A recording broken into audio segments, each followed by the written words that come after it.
예, 지난 2주 동안 파일 서버에 대해서 학습했던 내용에 대해 말씀드리겠습니다. 일단 첫 주차에는 파일 서버에 구성된 것들이 어떤 게 있는지 좀 확인하는 시간이었다면, 2주 차에는 왜 그렇게 됐는지라는 물음을 가지고 모든 코드를 학습을 했습니다.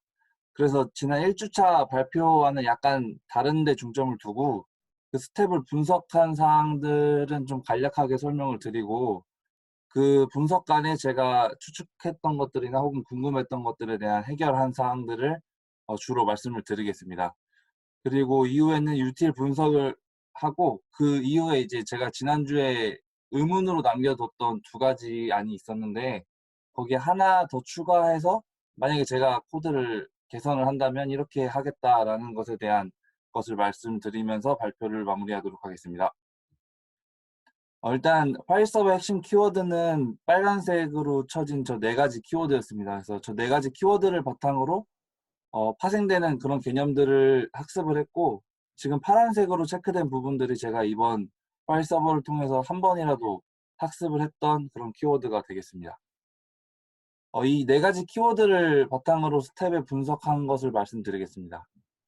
일단 스텝 1을 제외한 나머지 모든 스텝은 클라이언트에서 서버로 어떤 요청을 보내고 그에 대한 응답을 해주는 클라이언트 서버 구조로 이루어져 있습니다.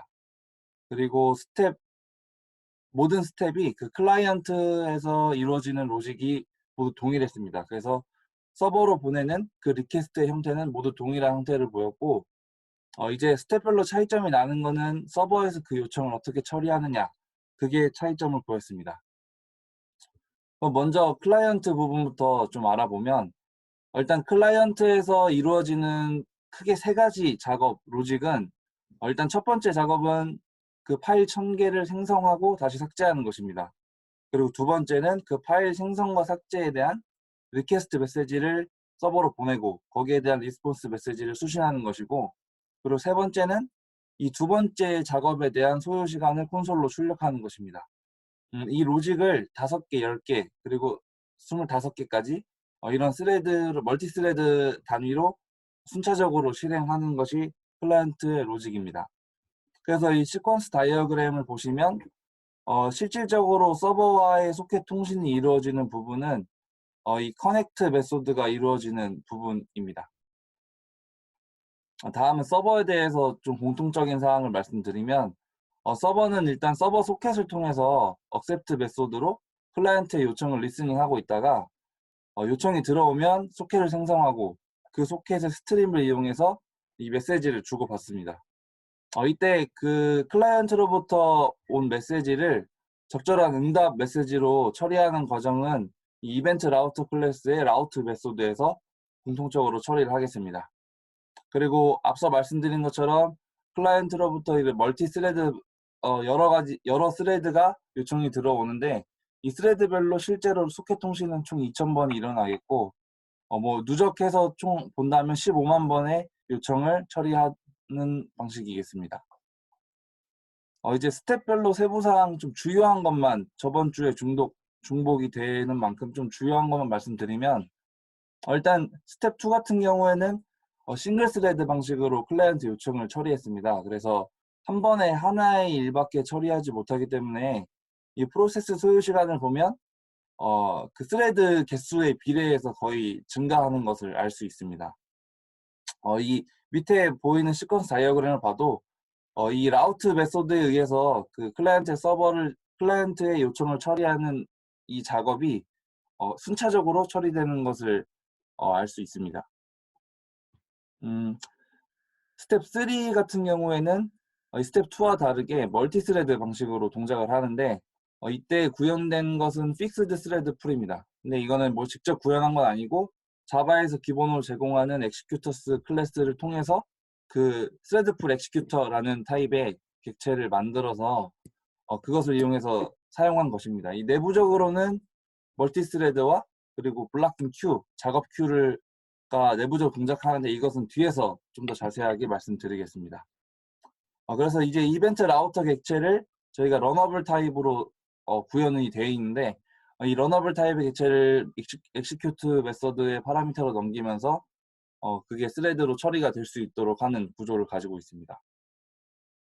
그리고 이것도 뭐 자세하게 뒤에서 말씀드리겠지만 이 러너블 객체를 수행한 스레드가 다시 없어지고 바로 소멸되고 또 생성되는 것이 아니라 웬만하면 재사용이 되고 어떤 특정한 이유 때문에 종료가 됐을 때만 다시 그 풀의 크기에 맞춰서 생성되는 것을 알 수 있었습니다.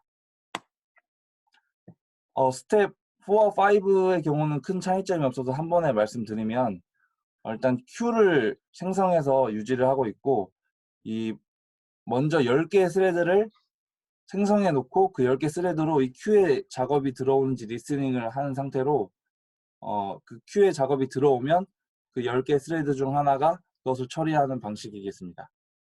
근데 여기서 이제 들 수 있는 의문은 그 하나의 Q의 객체에 10개의 스레드가 동시에 접근을 하게 되는데 그러면 스레드 그 관리에 대한 문제를 생각 안 할 수가 없었습니다. 근데 보면은 이 Q가 블락킹 Q를 블락킹 Q의 구현체인 어레이 블락킹 Q로 그 구현이 되어 있는데 그 자바 문서를 확인하니까 그 블락킹 큐는 자체적으로 스레드 세이프한 것을 지원을 하고 있다고 되어 있습니다. 특히 여기서 지원하는 모든 메소드는 이 내부적인 락을 건다라는 것을 확인을 했습니다. 그래서 예, 그 스텝 4와 5는 이러한 방식이고 그리고 스텝 6 같은 경우에는 앞선 스텝 4, 5와는 조금 다르게 풀이라는 중간에 이 클래스를 이용해서 그 쉐어드 큐, 그러니까 하나의 큐에 작업이 들어오면은 10개의 스레드가 동시에 거기에 리스닝을 하는 게 아니라 이 풀이라는 중간 계층을 설정함으로써 이 쉐어드 큐에 리스닝을 하고 있고 이 풀에 의해서 이제 그 미리 만들어 오는 10개의 스레드에 가용한지 먼저 확인을 하고 순차적으로 거기에 할당을 해주는 방식으로 좀 차이점을 보이고 있습니다. 스텝 7 같은 경우에는 스텝 6와 처리하는 방식은 거의 동일했고 뭐 조금씩 다른 거는 뭐 인터널 큐의 사이즈가 조금 더 늘어난 거 그리고 스레드의 개수가 좀 커진 거라는 차이가 있었고 그리고 쉐어드 큐가 이제 어레이 블락킹 큐가 아닌 링크드 블락킹 큐로 구현이 되어 있었습니다. 이거는 더 높은 처리율을 가진다고 확인을 했습니다. 그리고 이제 스텝 7만에 추가된 기능은 다이나믹 컨트롤이라는 기능이 추가가 되었는데 이 말인즉슨 클라이언트로부터 요청이 많아지면 더 효율적으로 자원을 처리하기 위해서 스레드의 개수를 늘리고 만약에 정해놓은 기준보다 더 낮게 클라이언트 요청이 줄어들면 스레드 개수를 좀 감소시키면서 컴퓨터 자원이 낭비되는 것을 방지하는 그런 기능이 구현되어 있습니다. 그래서 다시 요약을 해보면 스텝 2 같은 경우에는 싱글 스레드로 되어 있었고 나머지 스텝은 멀티 스레드로 동작을 했습니다. 그리고 스텝 3와 6, 7은 스레드 풀을 구현을 했고 스텝 4와 5 같은 경우에는 명시적으로 구현된 풀은 없었습니다. 그리고 Q의 경우에도 스텝 3, 4, 5는 1계층으로 그리고 스텝 6와 7은 2계층으로 나누어서 생성이 되어 있는 것을 확인했습니다. 그리고 스텝 7 같은 경우에는 다이나믹 컨트롤 그리고 스텝 3 같은 경우에는 자바에서 제공하는 엑시큐터 서비스를 이용했다는 것을 알 수 있습니다. 이 점을 토대로 이제 제가 가졌던 의문은 크게 4가지였습니다. 첫 번째는 일단 그 스텝 3에 사용된 엑시큐터 서비스가 그 내부 동작을 좀 공부를 하다 보니 스텝 4부터 7까지 이 엑시큐터 서비스에서 내부적으로 사용하는 그런 기술들이 하나, 두 개 이렇게 좀 추가적으로 반영된 것 같다라는 심증을 가지고 있었고 이거에 대해서 과연 어떻게 그러면 이걸 써서 엑시큐터 서비스를 사용해서 스텝 4부터 7까지 구현한다면 어떻게 할 수 있을까라는 것에 대해 좀 생각을 해봤고 두 번째는 이 큐를 2계층으로 나누면 아까 말씀드렸듯이 이 내부적으로 스레드 세이프를 위해서 락을 걸고 다시 언락을 하고 이런 작업들이 이루어지는데 오히려 2계층으로 하면은 2배로 그런 작업들이 늘어나기 때문에 비효율적인 게 아닌가 뭐 그런 생각을 했었습니다. 그리고 세 번째는 이 스레드 풀을 이용하면 어떤 이점이 있을지에 대해서 좀 학습을 했고 네 번째는 이 클라이언트로부터 멀티 스레드 여러 스레드로 그 소켓 통신에 대한 요청이 오는데 똑같은 이 IP와 포트를 가지고 있는 소켓이 어떻게 본인의 그 회선을 식별하는지 거기에 대해서도 학습을 했습니다. 일단 첫 번째 거부터 말씀드리면 엑시큐터스 클래스는 일단 스레드풀의 객체를 생성해주는 그런 팩토리 같은 역할을 해주는 클래스입니다. 그래서 그 결국에 생성되는 클래스의 타입은 이 스레드풀 엑시큐터 타입임은 모두 동일합니다. 근데 이제 이 타입이 가지는 파라미터가 여러 가지가 있는데 그 조합을 어떻게 하느냐에 따라서 뭐 픽스드 스레드풀 혹은 캐시드 스레드풀 이런 식으로 여러 형태의 풀을 구현을 해주고 있었습니다.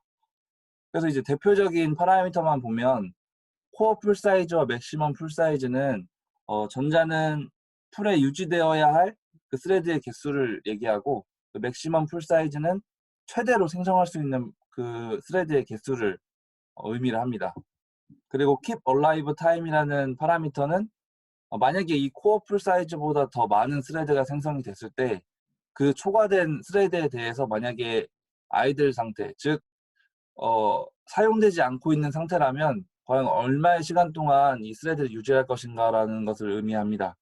그래서 예를 들면 만약에 코어 풀 사이즈와 맥시멈 풀 사이즈를 같게 만들고 뭐 코어 풀 사이즈보다 더 많은 개수가 생기진 않겠지만 만약에 생기더라도 0초의 시간을 줘서 바로 삭제되도록 한다면 저희가 원하는 픽스드 스레드 풀을 구현할 수 있을 것이고 반대로 코어 풀 사이즈를 0으로 맞추고 맥시멈 풀 사이즈를 최대치로 맞추고 그리고 만약에 유효 상태의 스레드는 60초 동안에만 살아있게 만든다라고 하면은 뭐 실시간으로 클라이언트의 요청 개수에 따라서 이렇게 반응형은 아니고 동적으로 컨트롤이 가능한 그런 캐시드 스레드 풀을 구현할 수 있을 것입니다.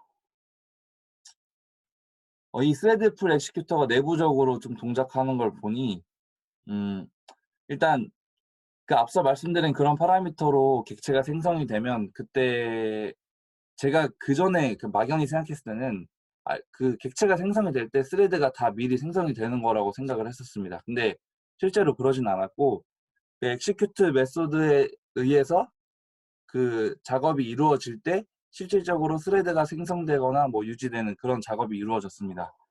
이런 작업은 크게 세 가지로 분기를 하는 것을 확인을 했습니다. 일단 첫 번째 같은 경우는 코어 풀 사이즈보다 현재 실행되는 스레드가 적은 경우, 즉 풀에서 최초에 설정한 사이즈보다 더 적은 스레드가 사용되고 있을 때는 새로운 스레드를 생성해서 수행을 합니다. 즉, 그 러너블 객체를 새로운 스레드를 생성해서 그 스레드에 러너블 객체를 줌으로써 그 동작할 수 있도록 하고 만약에 현재 실행 중인 스레드 수가 코어 풀보다 더 크다, 더 많은 경우에는 스레드를 생성하지 않고 이 워커 큐에 작업을 저장시키고 추후에 작업을 진행합니다. 근데 만약에 이제 이 큐도 가득 찼다면 맥시멈 사이즈까지 좀 여유가 있는 스레드가 있다면 그 개수만큼은 스레드를 생성해서 그 해당 러너블 객체를 수행을 합니다. 근데 앞서 말씀드린 것처럼 코어 풀보다는 더 많은 개수가 스레드에 생성이 됐기 때문에 이 초과되는 스레드에 대해서는 keep alive time을 적용을 해서 뭐 사용이 안 될 때는 바로 소멸해서 풀 사이즈를 계속 유지를 하는 그런 형태가 되겠습니다. 그 내부적으로 보는 거를 좀 시퀀스 다이그램 보면은 일단 execute 메소드에 의해서 저희가 수행하고자 하는 태스크가 들어오면 이런 세 가지 분기에 의해서 처리가 됩니다. 근데 결국에는 이 add worker라는 메소드에 의해서 처리가 되는데 이 add worker 메소드에서는 이 워커라는 객체를 만들어서 스레드로 동작을 시킵니다. 근데 이 워커는 스레드 팩토리라는 클래스로부터 이 새로운 스레드를 필드로 가지게 됩니다. 그래서 저희가 실제로 러너블 객체를 실행하게 되는 스레드는 바로 이 필드로 가지는 스레드가 되고 이 워커의 런 워커라는 메소드가 실행이 될 때 최초의 태스크가 들어오면 만약에 그게 널이 아니라 그러면 이 필드로 가지고 있는 이 스레드에 의해서 저희의 그 태스크를 실행하게 됩니다.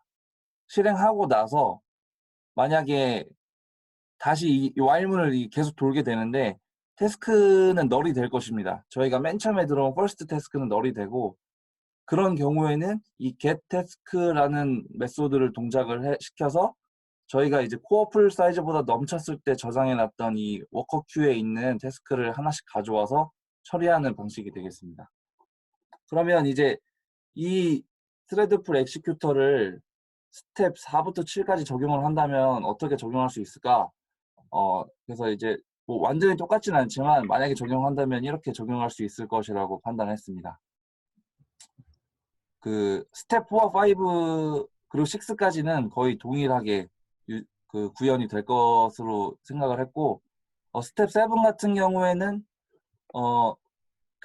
계속 실시간으로 변환이 됩니다. 즉 저희 프로젝트에서 보면은 5초에 한 번씩 체크를 하고 총 6번 체크를 했을 때 그 라우터의 개수를 조정하는 것을 판단해서 5 곱하기 6 해서 30초 동안 만약에 유효 스레드다 그러면 이렇게 줄이고 늘리고 하는 식으로 조정을 하는 것으로 이렇게 keep alive time이 30이라는 값을 줬습니다. 그래서 이렇게 하면은 거의 비슷하게 구현이 되는 것이다 라고 판단을 해봤습니다.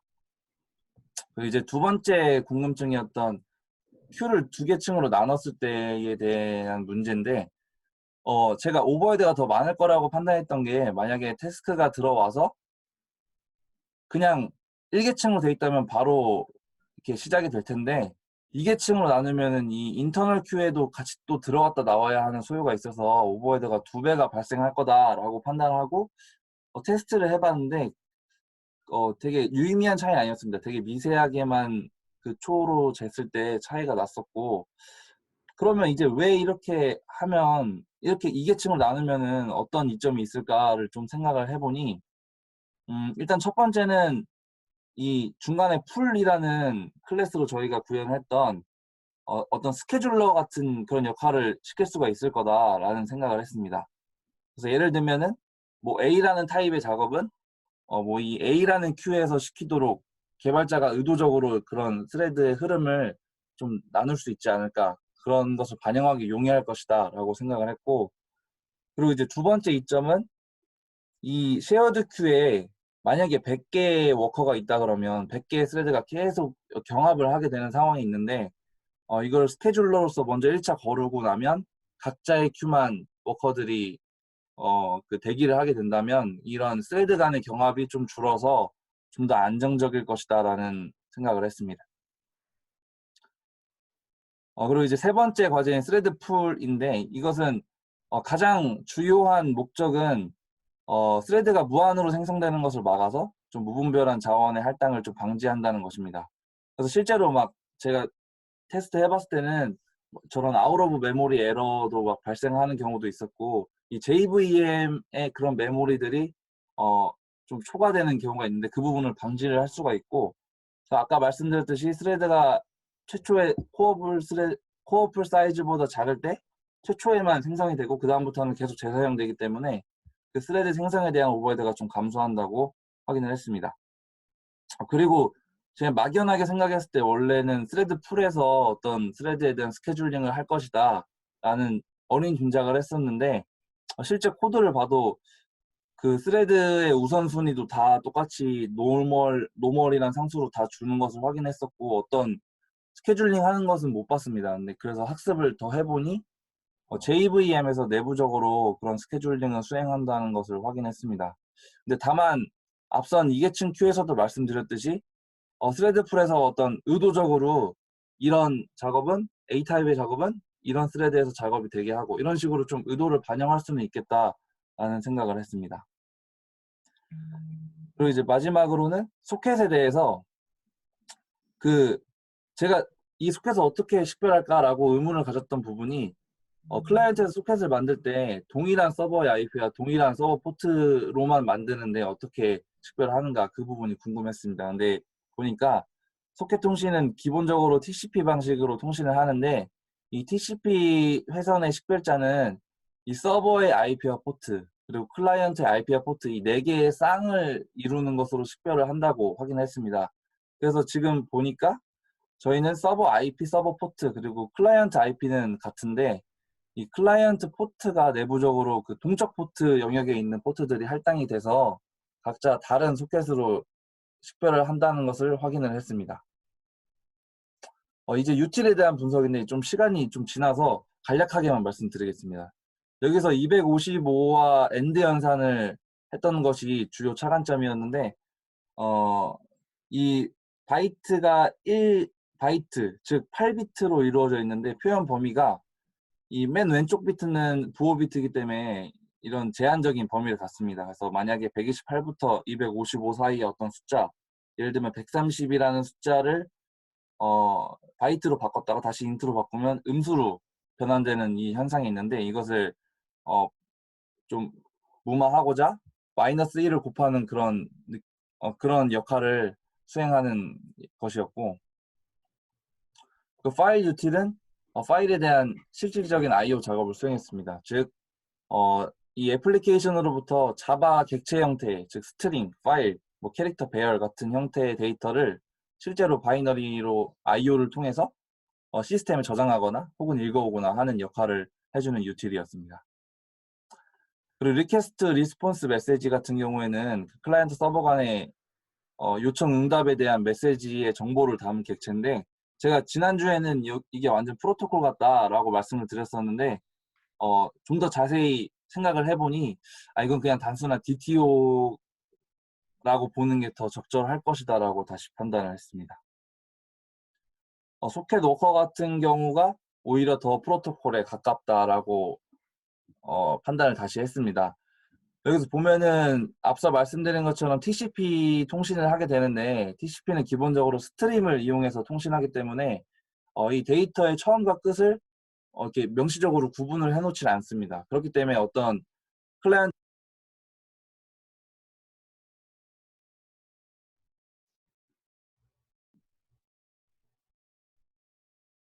잠시만. 네, 다시 이제 원상태로 돌아왔으니까 여기서부터 다시 시작할게요. 네, 예, 시작할게요. 알겠습니다. 네. 일단 소켓 워커의 역할은 실질적인 클라이언트 서버 간의 소켓 통신을 담당했는데, 이게 그 앞서 말씀드렸던 프로토콜의 기능을 여기서 수행한다는 것을 확인했습니다. 그 앞서 말씀드렸듯이 TCP 통신을 하게 되는데, TCP 통신은 스트림을 통해서 그 통신을 회선을 유지를 합니다. 그렇기 때문에 그 데이터의 처음과 끝을 구분해 놓지 않았기 때문에 클라이언트 서버 간의 이 동일한 메시지를 송수신하기 위해서는 그런 규약이 좀 필요한데, 그런 것에 대한 규약을 이 소켓 워커가 다음과 같은 이런 규약으로 구조를 정의하고 있다 하는 역할을 한다는 것을 확인했습니다. 그래서 이제 코드 개선안인데, 이거 또 이제 만약에 바이트에 있는 값을 이런 롱이나 인트나 쇼트로 바꿀 때는 해당 연산이 의미가 있는데, 만약에 바이트로 바꿀 때는 딱히 의미가 없어서 이거는 삭제를 해도 무방하다라고 판단했고, 일단 두 번째 안으로는 이 풀 모니터의 이 타겟 맵이 그 라우터가 조정이 될 때 같이 동기화가 안 돼서 계속 스캔할 때 무의미한 체크가 되는 그런 현상이 좀 있었습니다. 그래서 이것을 개선하기 위해서 일단 제가 가졌던 큰 목표는 이 풀 모니터가 체크하는 대상이 만약에 라우터 개수가 조정이 되면 같이 조정이 돼야 된다라는 목표를 두고, 핸들러 풀에서 그 라우터의 개수를 조절하기 때문에 이 다른 클래스에서 이 풀 모니터의 타겟 맵에 접근하기 위한 게터와 세터를 우선 만들었습니다. 그리고 만든 이후에는 그 만약에 핸들러를 감소시키거나 증가시키는 메소드를 수행을 할 때 이 맵에 대해서도 다음과 같이 수행을 해줘야 된다고 생각했습니다. 그런데 이제 여기서 문제는 이 맨 처음에 최초에는 해시맵으로 타겟 맵이 생성이 되어 있는데, 이 해시맵은 기본적으로는 그 동기화를 지원하지 않았기 때문에 이 collections.synchronized map이라는 메소드를 활용해서 그 맵이 동기화가 되도록 했습니다. 그래서 실제로 테스트했을 때는 같이 잘 동기화 되는 것을 확인했습니다. 그리고 이제 마지막으로 이 블락킹 큐의 메소드에 대한 개선안인데, 지금 프로젝트를 보면은 큐의 이벤트 인포를 넣을 때는 모두 add 메소드를 사용하고 뺄 때는 take 메소드를 사용하고 있습니다. 근데 확인을 해보니까 이 큐에 데이터를 넣고 빼는 그 행위를 위해서 여러 유형의 메소드가 제공이 돼 있었습니다. 그래서 이 밑에 표를 보시면 add 메소드 같은 경우에는 성공하면 true인데, 만약에 꽉 차서 넣지 못했다, 실패를 하면 이 illegal state exception이 발생을 하는 것을 확인했습니다. 근데 이게 저희 그 코드에서 보면은 딱히 뭐 트라이 캐치문을 강제하진 않았는데 이게 보니까 이 exception 자체가 런타임 exception, 즉 unchecked exception이라서 그 런타임 상에 예외가 발생하는 것이라는 것을 확인했습니다. 그리고 이제 뭐 오퍼 같은 메소드의 경우에는 성공하면 true, 실패하면 false. 뭐 밑에 표는 다 보시는 것처럼 이렇게 각각 다른 타입의 값들을 리턴을 해주는 것을 확인했습니다. 그래서 만약에 지금 프로젝트에 큐가 가득 차가지고 더 넣을 수 없는 상태가 돼 있다면 아무런 예외 처리를 하지 않았기 때문에 그 이벤트에 대한 이벤트 인포가 유실되거나 뭐 이렇게 좀 의도치 않은 대로 흘러갈 수 있기 때문에 만약에 이거를 수정한다면 애드 메소드를 사용할 경우에는 보시는 것처럼 이런 예외 처리를 해서 적절한 처리를 해줘야 할 것입니다. 근데 이제 문서를 보니 만약에 제한된 용량의 큐를 구현해서 사용한다면 애드보다는 오퍼 메소드를 권장한다라고 되어 있는 것을 참고를 한다면 이 단순한 그냥 if문을 사용해서 오퍼 메소드로 간단하게 처리를 할 수 있는 것이 더 바람직하다라고 생각을 했습니다. 네, 이것으로 발표는 마치겠고 질문이나 뭐 궁금하신 사항 말씀해 주시면 답변 드리도록 하겠습니다.